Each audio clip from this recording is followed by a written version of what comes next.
Now, I want you to know about his daughter, a woman named Lillian. I'm going to send a photo of her. Now, this is nothing against this lady, but wouldn't you say that this is the most stereotypical, like Mob. dictator's Yeah. daughter slash, right? Yeah. For the people unaware, she's incredibly pompous. She's wearing a like diamond-studded dress with rings Big and necklace. bangles and necklaces and everything. She's overweight, but not in a like just she looks overweight in a not overfed kind of way, but like the way that you A decadent draw a way. caricature. Yeah, it's like... Yeah, in a decadent way. You draw a caricature of a capitalist, like, Right. you know, who's half piggish. That's, you know, and she has her hair up in a particular... It's very hard to describe. We're but trying to be the new aristocracy vibe, you know? Exactly right. Yeah. Now, thank you for saying that, Hugo, because about the new aristocracy, I want to tell you boys about something called the Queen of the Army.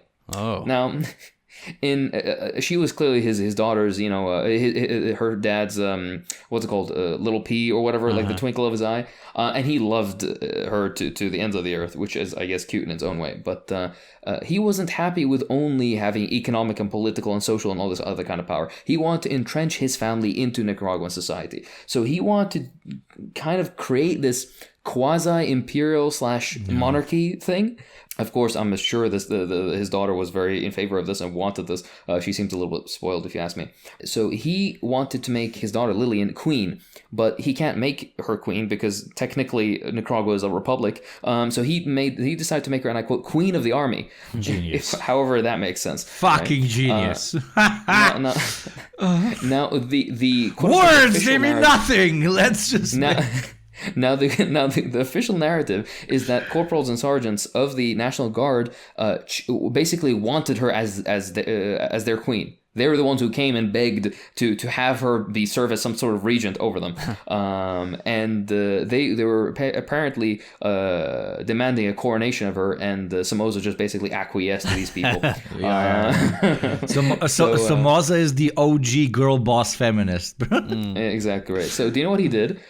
He set up his daughter as basically in this highly pompous and like regal coronation festival or ceremony at the old cathedral of Managua, the capital city, which is like the main cathedral of the city. He got an archbishop to be present to do basically proper coronation, like regal European coronation procedures.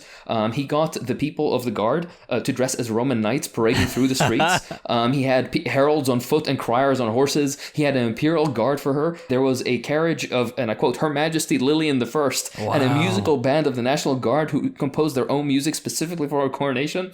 The celebration included a gala at the National Palace with 3,000 guests from the, and I quote, the most select of the country. There was 4 orchestras throughout the procedure. The dress that Lillian wore was designed exclusively for her by Cristobal Balenciaga.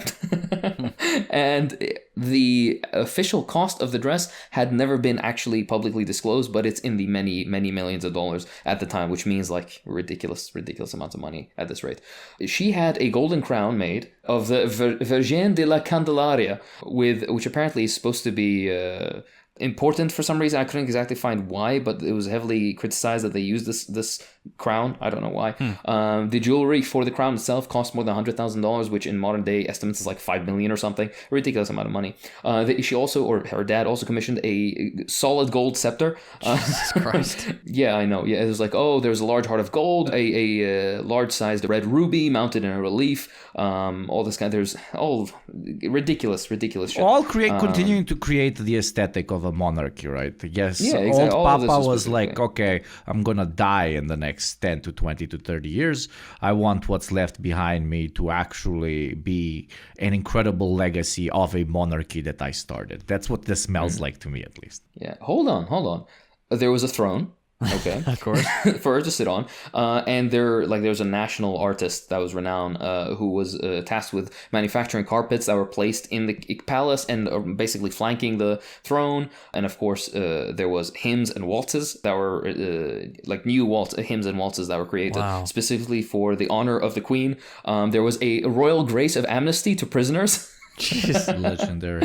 And of course, the people were supposed to address her petition to be released from prison to Her Majesty Lillian to intercede on their behalf before her father. There was an entire, like I mentioned, there's entire streets and squares of the capital city were illuminated. By the way, it was illuminated as if it was morning. This was in the dead of night, as if morning, with 4,000 electric lamps. Which this was the 40s, so this was a big deal. Damn. At the evening, basically, when the after the coronation, when the pomp was the celebration was began or started, there was an elegant imperial-style carriage pulled by 2 magnificent horses, which accompanied her triumphal entry.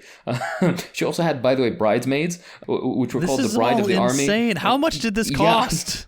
We'll find out. Doesn't matter. They can pay for it. They own a country. Yeah. Okay. Yeah, exactly. They were on seats decorated in blue and white, and the wheels of the carriage adorned with roses. She was thunderously applauded by the public before being received by her father, who led her through the halls of the palace to her red and silver throne located in the western garden, with the imposing notes of the hymn of the Queen of the Army being played. All right. Wow. Sir, what's your budget for this? Yes. Yeah, Jesus. Yeah. Anyways, there's a lot more that I'm not gonna go over, but basically, yeah, this is an extensive and incredibly ridiculous celebration without any even like legal recourse. It's just a dictator deciding to do what the fuck he wants, which is ridiculous to even think about. And I also heard that she married her relative. Is that she true? Did exactly right. Yes, she married her relative. Proper monarchy right there, baby. Yeah, doing it right. Gold thrones, crowns, golden scepters, and fucking your relatives. I guess they really were monarchs. The wedding ring alone, so not even the engagement, just the wedding ring was at the time $20,000, which you're like, oh, that's not that much. But when you realize that $20,000 in modern day is like $150K or something, it's for just a fucking ring, by the way. Yeah.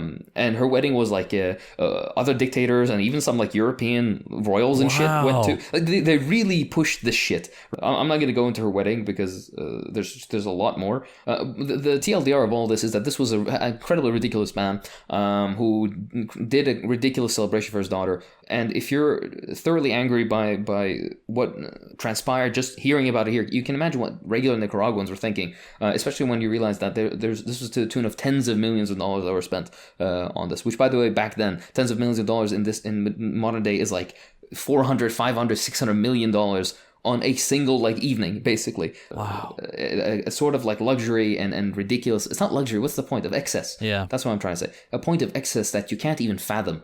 Anyways, to make us feel better, he was assassinated in 1956 by a poet. Hello, dear listener. Editor JT here. This has been a little sneak peek of one of our monthly exclusive Patreon episodes. If you want to hear the rest, support the show, get episodes a week early, and lots of other benefits like access to our Discord, check out our Patreon at patreon.com/thedeprogram.